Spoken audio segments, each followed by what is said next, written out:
Hello everybody, so today we're going to be doing a 1UZ non-VVTi plug and play link harness into an IS200. So let's get into it.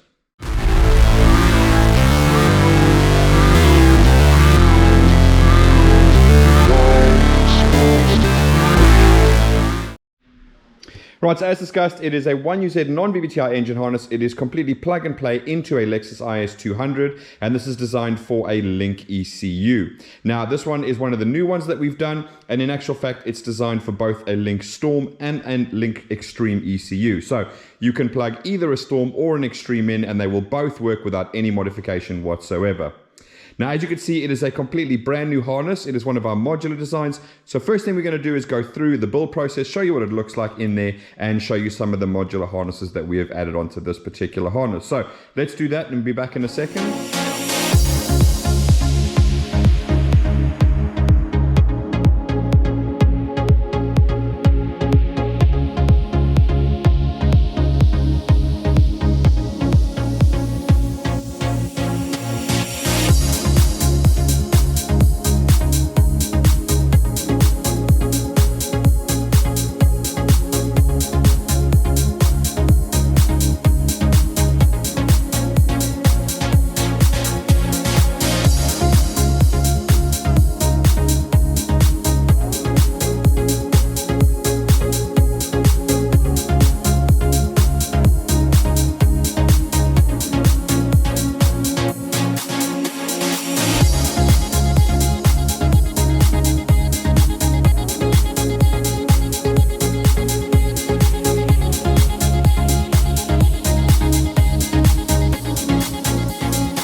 Okay, so now you've seen exactly how the build process is and a couple of the modular harnesses there.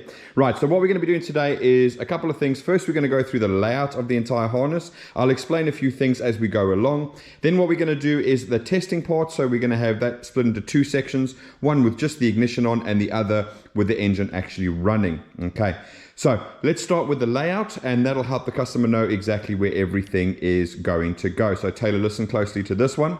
Right, so ECU, nice and simple. You've got your two plugs in there, really straightforward. That plugs straight in. We've then got our MPX device. So this is what's converting analog signals to work with the IS200 cluster. We've got the patch section over there, which interfaces with the 22 and the 28 pin plug that are left behind in your IS200 when you remove the engine and harness. Then obviously our harness has the gray plug, the blue plug, and the black plug over there. So those are your three main body plugs over there. Next up, we've got an expansion plug over here. So this is a couple of unused inputs and outputs left over. Now it does depend on which ECU you go with, which ones will be available, okay? Then we've got a little junction connector over here, and that is gonna slot in straight down in there. You can see there's an empty clip over there. So you'll recognize this connector from your old IS200 harness, and that just pushes straight into there. Now you'll notice we have a relay on here. This is when you're using the X-Treme with drive-by-wire. So this is going to control the power supply to the ECU for the drive-by-wire for the safeties that Link have built in. So in this particular case, the customer is going with a Storm. So that's not actually going to be used by the customer in this case, but obviously we make the harness work for everything. And if the customer does want to upgrade later, everything is already there for him. All right, so that is the ECU box section, as I call it. Now, you're going to see here, we've got the grommet from the IS200. That's going to slot straight in down there. As you can see, the little U shape over there. As we come out of the grommet, we have our first breakout section, and that's going to break out to these two plugs that go down here. So one of them is for fuel. Right, you see it's a 4-pin DTM. The other one is for CAN, 4-pin DTM again, so it's 12 volts ground, CAN high, CAN low. This is wired to Link's CAN system, okay? So it is different from the Haltech, but yeah, you could plug in a Link CAN lambda straight into it. If you're going to do a Haltech one, you then, on the other side of this plug, you need to swap the two wires around, okay? Right, so on the fuel plug, now if you have an X-Treme, you have the ability to do fuel pressure and temperature, because the X-Treme has two temp 3 and temp 4. Now, if you're running a Storm, you can only add fuel pressure, not the temp, because temp 4 is not available on the Storm. Okay, so that's one of the first limitations on the Storm versus the X-Treme, all right? Moving along now, we're going to break out over here, which is going to rest sort of in the middle of the cam cover over there. It's going to split up to go down the front, and it's going to split up to go down the rear. Let's make our way down the front here, and then we'll come back and carry on over there. So it'll pop down over here, break out down here to go to the cam sensor at the front here. Now remember, we're not using the cam sensor that's in this one, so that can be removed as part of your swap if you want. Then the harness is going to run down here. You can use this little clamp over there to hold it in place, and as it gets to about here, it's going to break out into 3 different sections. Okay, one section is going to go through the hole over there, down through the hole over there, and end up at your crank sensor.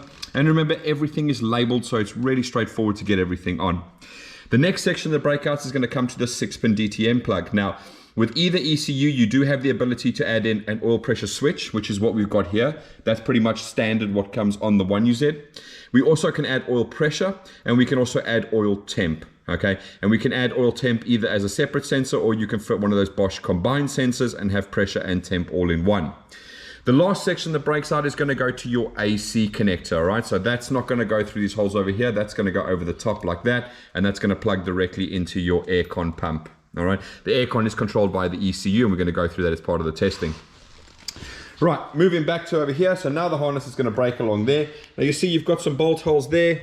Got some bolt holes there, so you can P-clamp that down nicely over there and over there. But it goes all the way along here. There's no breakouts across this section until we get to the back over there. So what I'm going to do is move myself around so I can get better access over there. Now we do have quite a few breakouts coming out over here, so bear with me while I go through all of them. I'll start with the 2 over the top here. So this is your injector harness, and the other one is your throttle harness, okay? 2 12-pin plugs, so do make sure that you read the labels and you connect them correctly. All right, so both the injector and the throttle harness make their way into the middle of the inlet manifold. I'm going to cut to a picture so you can see exactly what it looks like underneath there. You'll see that they go all the way along. Pop out the side for the injectors, pop out the other side for the injectors, go straight through for the idle speed control, and the TPS pops out on the other side over there. Okay, so hopefully that's a good picture and you can see exactly how that goes. So that's those 2 over there. Next up, we're going to have our gearbox harness. Because it's an IS200 plug and play, we add a gearbox harness on here. Now, in this particular case, the customer's running a J160, so we've got the reverse and the speed sensor in there, so that's absolutely fine. But we do this so that basically we've seen it loads of times in the past. Guys might start on a J160, move to an R154, and possibly move to BMW gearbox. In that case, the customer can phone us up, and we can make the corresponding gearbox harness for whatever gearbox you guys want to use. Next up, we have got our sub harness. So that's a little 8-pin plug down here. That goes underneath there. So here's a picture of what that looks like. Right, so as you can see, it goes down to the knock sensors and the starter solenoid. Now again, we do wire in the ability to fit Bosch wideband knock sensors in here. So if the customer ever wanted to do an upgrade later on, let's say he wanted to fit drive-by-wire Bosch throttle body, he wanted to fit a turbo, we could swap him out for Bosch wideband sensors, we could swap out his throttle harness, and that could work with the Bosch drive-by-wire throttle body. And all he'd have to do obviously is swap from a Storm to an X-Treme to be able to control the drive-by-wire. Right, so that's that. Next up is the only ground point on the harness that goes literally loops around there and then Bosch straight onto your 8mm bolt that bolts it, earths it to the back of the cylinder head. Now, do remember, these get quite a lot of aluminium rust on them, so I advise people to take a piece of emery cloth and clean that off before you bolt this down, just to make sure you get a really good, decent earth. Okay. Right, the next section that's going to pop out over here is going to be your ignition for the left bank, okay? So all the ignition harness is a completely unpluggable one. So again, this customer's opted for Audi coils, okay? So again, if he changes his mind, he's more than happy to phone us up. He can unplug his old harness and we'll plug in and make him whatever coil that he wants. What's also nice as well is when you come to service it, you don't have to unclip 4 plugs. You just come to the back here, unclip this one, and you can pull all 4 coils out while they're still connected, lay them on the side, change the spark plugs, put them all back again, and you've only had to do 1 connector rather than 4, okay? Right, so that's pretty much that section over there. And what we're going to do now is I'm going to flip over to the other side now, and we're going to carry on over there. Right, so you can see down in through here, the other harness is running down along there and through there, and it comes to another breakout point at the back here. All right. First section is going to be your ignition for your right bank. Okay, so that pops along there, and then you'll see the bottom half of an Audi coil in this. There's 4 Audi coils in there, and that's what's going into there. Now, as discussed, the harness is capable and ready for drive-by-wire. So you'll see we've actually added a pedal plug on here. So it's got 2 analog inputs, a 5 volts and a sensor ground. Now, these are available for both the Storm and the X-Treme. If you don't want to use it as a drive-by-wire, if you want to add some more sensors that require a 5 volt, 0 to 5 volt signal, you're more than happy to use these. But obviously, if you ever wanted to go drive-by-wire, whatever you get to here is going to have to be removed, and this will be used for the pedal. Okay.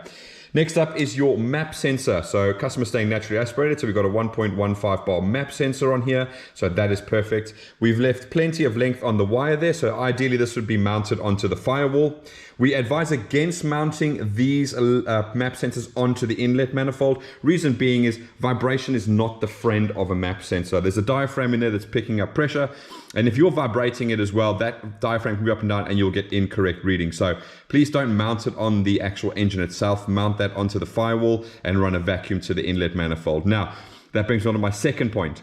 When you're using a map sensor, always, and I repeat, always give it its own dedicated vacuum source to the inlet manifold.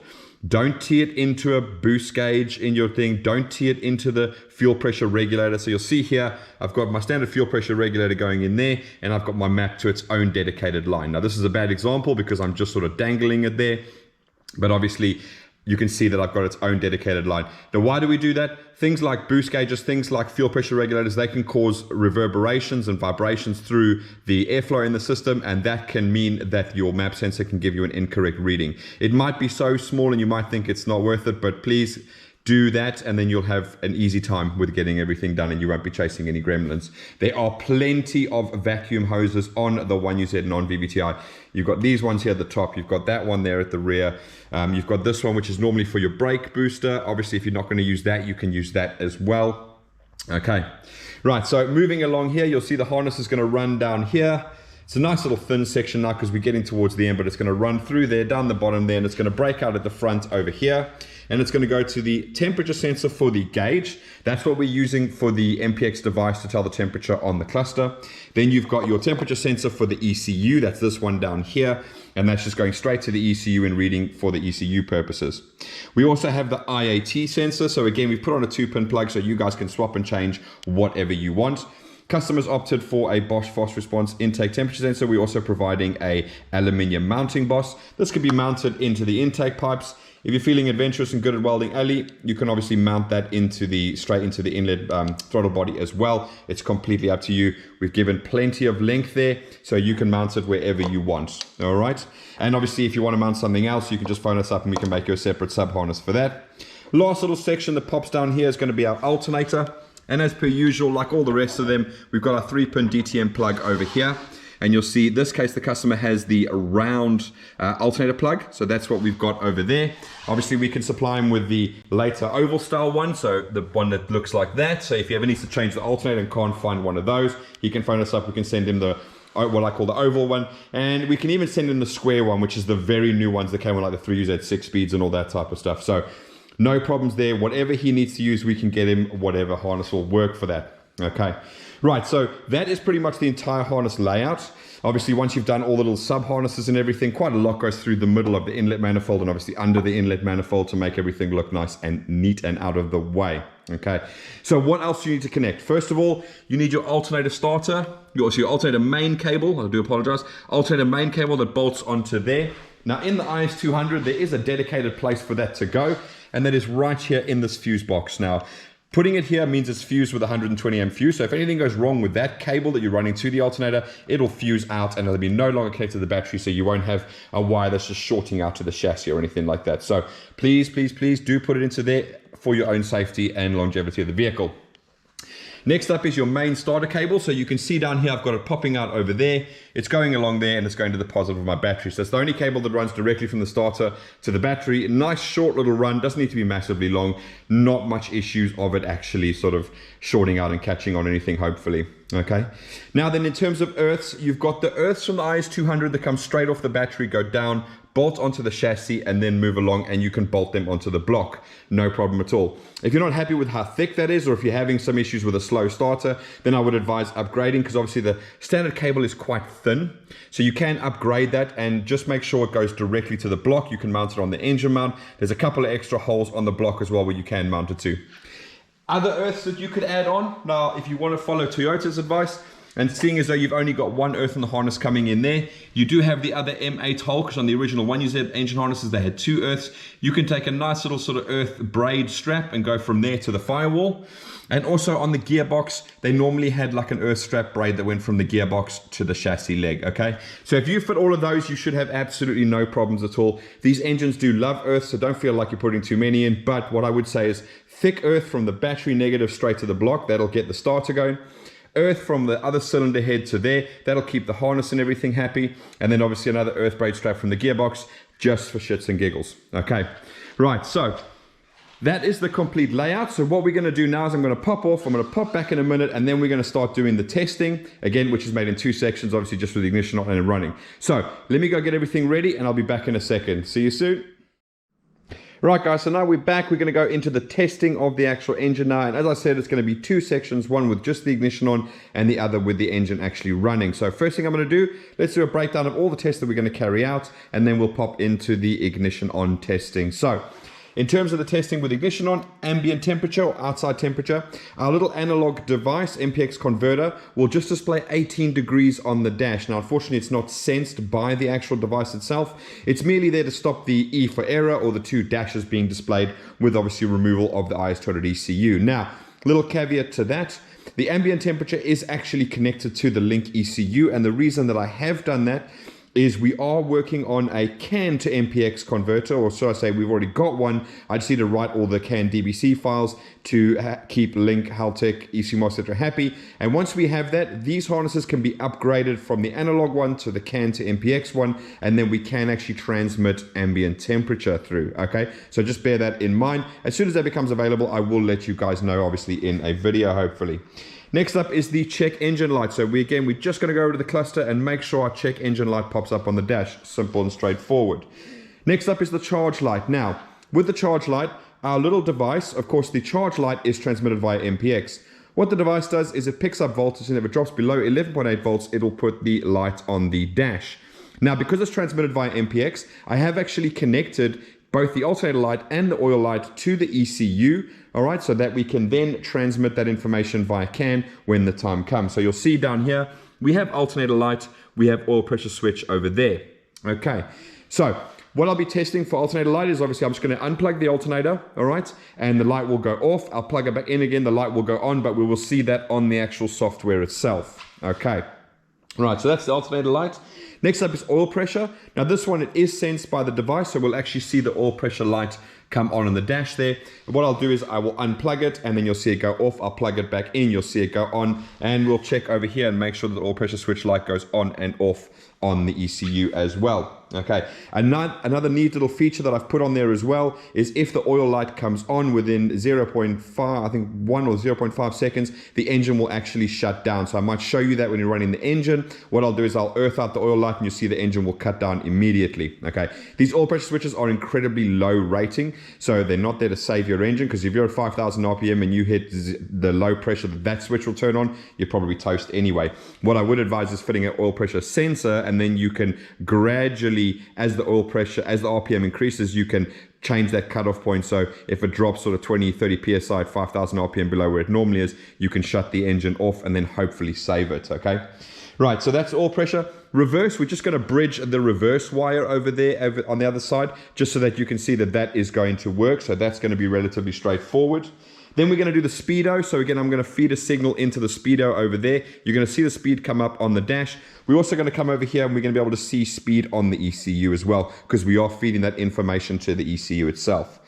Next up is fuel pump relay. Nice and simple. I'm just going to jump on here. We're going to go into our output for the fuel pump. We're going to activate it, and you're going to hear the pump come on. Nice and simple. Then we're going to go into the AC system. I've got a test for AC request and obviously the magnetic clutch relay, but I will go into detail explaining exactly how the AC system works. Okay. So that's with the ignition on. When it comes to running, we keep it nice and simple. Again, at the end of the video, I'm going to put a link into our Link Engine Management playlist, where we have absolutely loads of videos on a whole different bunch of things, like testing inputs, outputs, how to set up idling, how to do drive-by-wire, all of those things, how to check base timing, which is super important. But yeah, I'm going to leave that to that, so you can go at the end, click on that link, go to the whole playlist, and you can find all the information that you need to know. Right, so that's that, and then we'll do the starter circuit. So that's going to basically be turning the key and making sure the engine starts, so I know that the entire circuitry inside the vehicle is exactly as I expect. We're going to go over to the cluster, make sure our tacho signal is coming through. So that's going to work out cool. Then we're going to look at the coolant temp. Okay, so I will warm the engine up so we can actually see coolant temp on the dash on that one. And then lastly, I'm going to go around and I'm going to unplug all the injectors one by one. That's just to show you that every single cylinder is firing as it should. Because remember, with the Storm and the X-Treme, we are working with fully sequential fuel and ignition because we have 8 injector and 8 ignition outputs. Okay. Right, so now that I've done that, what we're going to do is jump into the testing with the ignition on. So this is going to be nice and simple. As it's a plug and play unit, you should theoretically, after plugging everything in, put your key in the ignition, turn it on. You can already hear the fuel pump priming over there. So that is happening as we speak. And what we're going to do is move over to our first test, which is the ambient temperature. So I'm going to scoot around over here, and you'll see on the dash there, it is displaying 18 degrees. Okay, so just remember, it will continue to display 18 degrees. It's not going to change as the outside temperature changes, but it just looks better than having the E or the double dashes on there. Check engine light. So again, as I said, because I've got a battery charger on here with all the testing, it's not going to drop below 11.8 volts. So what I'm going to do, I'm going to pop over here and I'm going to pull the alternator light out. But just to show you, you'll see there that the alternator light is active. Hopefully you can see that. I'm going to pop over here and I'm just going to remove our little DTM connector over here. So again, nice and easy. Really nice plugs, these DTM ones. I'm going to pull that out. As soon as I do, you can see alternator light has gone off. All right, so there you go. Plug it back in again. Nice and simple. And as soon as I do, there you go. Okay. We should come back and visit that when the engine's running, just to make sure that the alternator light and the oil pressure and all of that does go off when we're running, because that's what we want to see. Next up, after the charge light, we're going to do oil pressure. So as you can see on the dash already, there the oil pressure light is. And did we do the check engine light? Yeah, we did do the check engine light. Sorry, there it is over there. Right, so the oil pressure light is on there.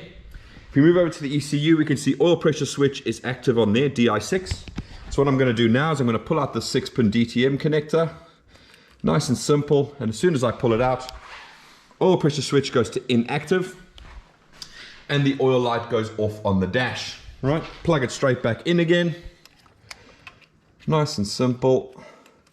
Not so simple with an aircon pump in the way, but there our oil light comes back on. And most importantly, oil pressure switch comes back on the ECU as well. Right, now we're going to move over to the reverse. I'm going to grab my wire so I can bridge the reverse plug on there. So as you can see, I've got my gearbox harness over here. There's our reverse switch over there. So I'm just going to plug that in now. So we put the wire in there. We put the other wire in, and as soon as I do, you can hear the annoying beep. That tells me that the whole reverse circuit into the vehicle is complete, and obviously the reverse lights would now kick in. Right, I'm going to remove that out of the way. And next up, we said we're going to do the speedo. So there is the speed sensor plug on the back. It's a 3-wire sensor, means it's a Hall effect sensor, and most importantly for us, it's got 12 volts, ground, and signal. Okay, so what I'm going to do now is I'm going to put this in, put my 12 volts, put my ground in. Okay, so you can see that powers up now. So that tells me the 12 volts and the ground is working exactly as it should. I'm just going to stick it now into test mode. Sorry guys, it's a bit difficult single-handedly, but there, it's in test mode now. And I'm going to flick the dash around now so we can see it. And most importantly, I'm going to apply the signal, and you can see the speed goes up on the dash. So you can see all I've done is applied the signal to the 3rd wire. And what we're looking for now is we should see about 170 kilometers on the dash. So this is going to Australia, so obviously I've kept it in kilometers on there.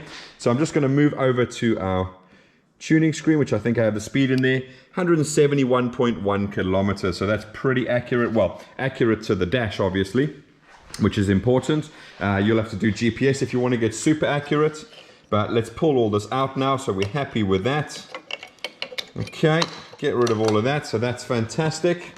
Right, let's move on to the next test. Let me pop back over here and see what that is. Right, so after the speedo, we're going to do the fuel pump relay. So that is super easy. We're just going to go back into our configuration tab. You can see we've got fuel pump control, standard method, auxiliary 2 output, and I'm just going to activate it. And as I do, you can hear that is working as it is.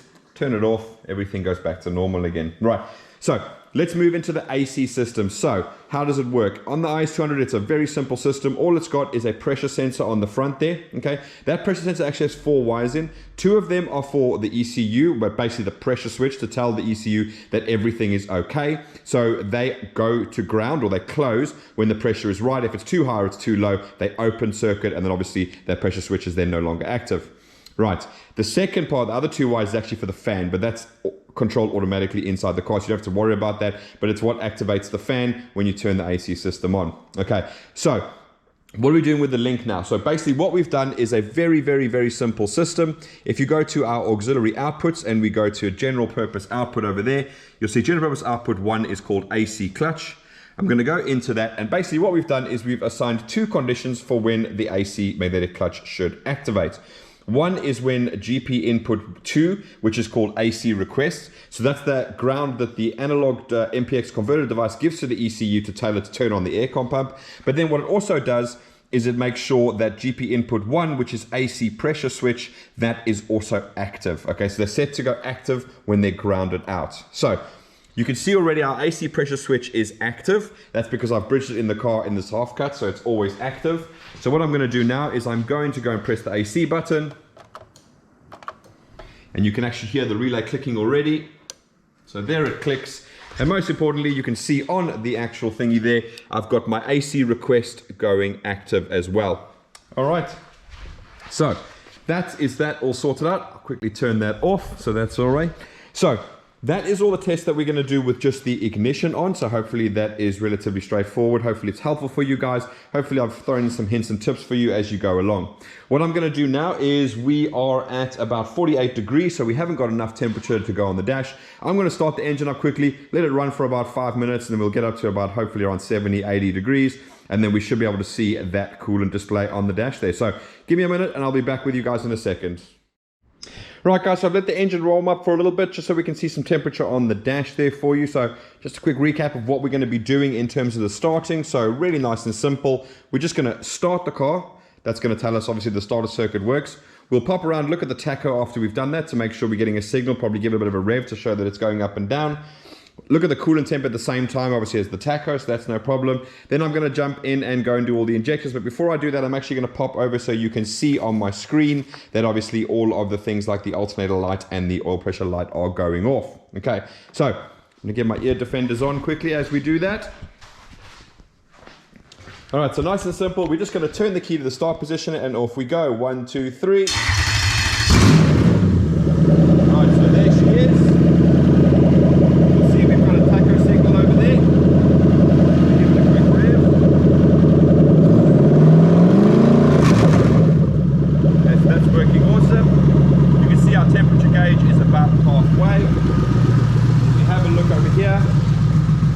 See we're at about 87 degrees, so that's about right.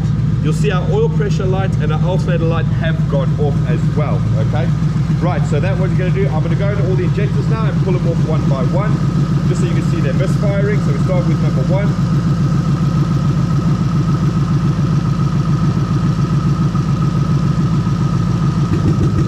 Alright, so that's number 1. Number 3. Number 5.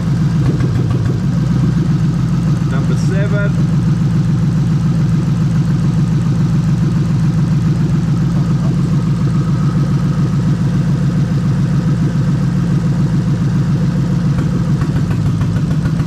Okay, pop around the other side now.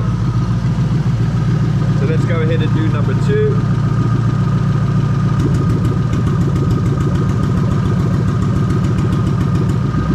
Back on.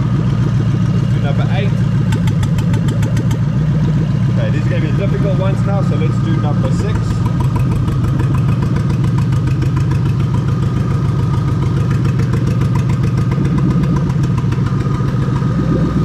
Right, let's try number 6 again. Let's do number 4. Okay, so those are all working just fine. So, as I said to you guys, what I'm going to end up doing is I'm going to short out the oil to show you that it kills it in a matter of seconds, all right? So what I'm going to do is I'm going to unplug the oil pressure switch. All right, I'm going to put the wire in there.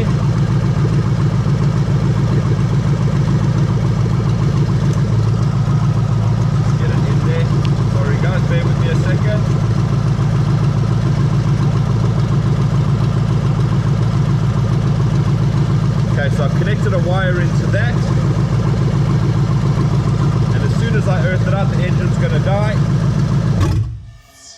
There you go.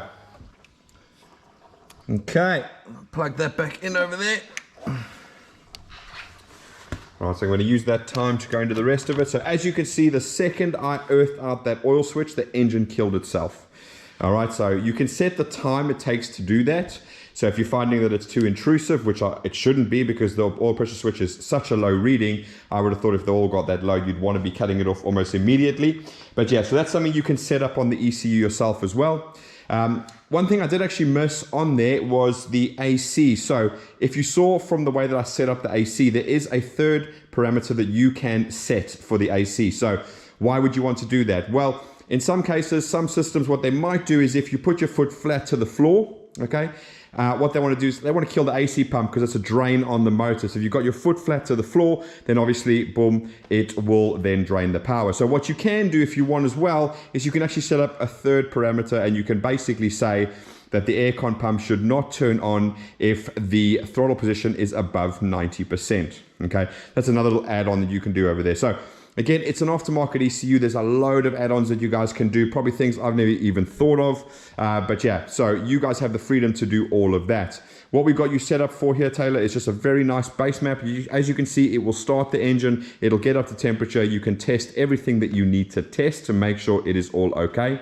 Obviously, I've replaced all the sensors in my engine, so I've got brand new coolant temp sensors, both for the ECU and for the gauge. I would advise you guys do that because they are very brittle, they are very old, and while you're in there and doing all of that, I know it's a famous last words, but while you're in there, get that done.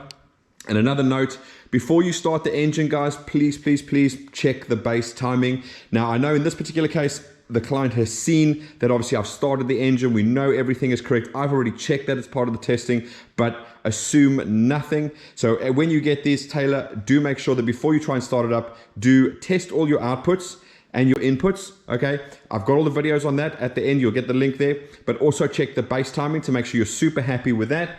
You'll see your marks down here. If you want, get yourself some white paint and just make them all nice and visible like I've done. Also go to your crank pulley, find where the mark is and put some white paint in there. It just makes it really nice and easy to see. Okay, right, so that also for everybody else. Doesn't matter if you get a base map from someone and, oh, I've tried it, it's worked on there. Assume nothing, trust but verify, okay? Base timing is a nice thing to check and make sure you're accurate, because when you go through all the trouble of doing that, obviously that's cool.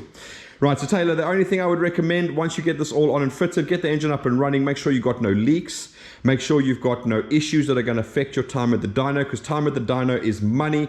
Just because you spring an oil leak or a water leak, that dyno guy is not going to stop charging you. You're going to be paying for the hours that it's on there while things are being fixed. So again, my big tip is get it running, get it up to temperature, have a good look around, make sure that you are 100% happy before you take it for a dyno tune. You want the easiest 3 hours or 4 or 5 hours of your life where there's no issues for them to resolve. That's the cheapest way to do it. Okay, so as discussed, obviously you guys can usually leave your comments down below. Let me know what you think about the harness. Do you like it? Do you not like it? Is there anything that you would add possibly into the system?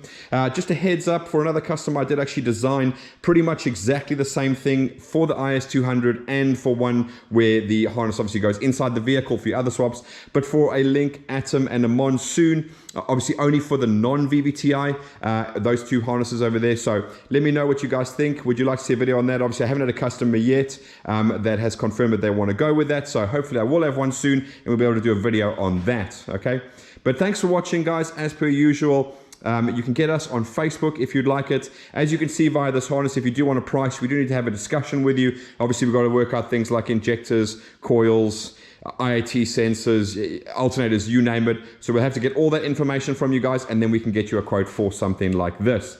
But thanks for watching, Taylor. We're going to get this boxed up, get it off to you in Australia so you guys can get your cars running ASAP. All right, so thanks for watching, guys. See you again soon. Bye-bye.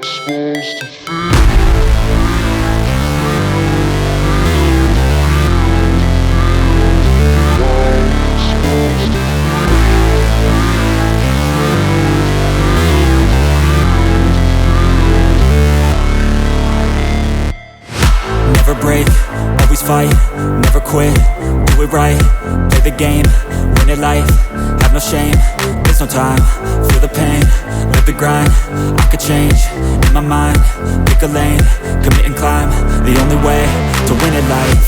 I never miss, that's fact. Taking big swings, put your hand to the bat. Put me in the ring, you'll go out in a bag. Cause I sing what I mean and I bring it to the mad light. Ain't got time to kill, I got time to feel. I took the red pill, I know life's short.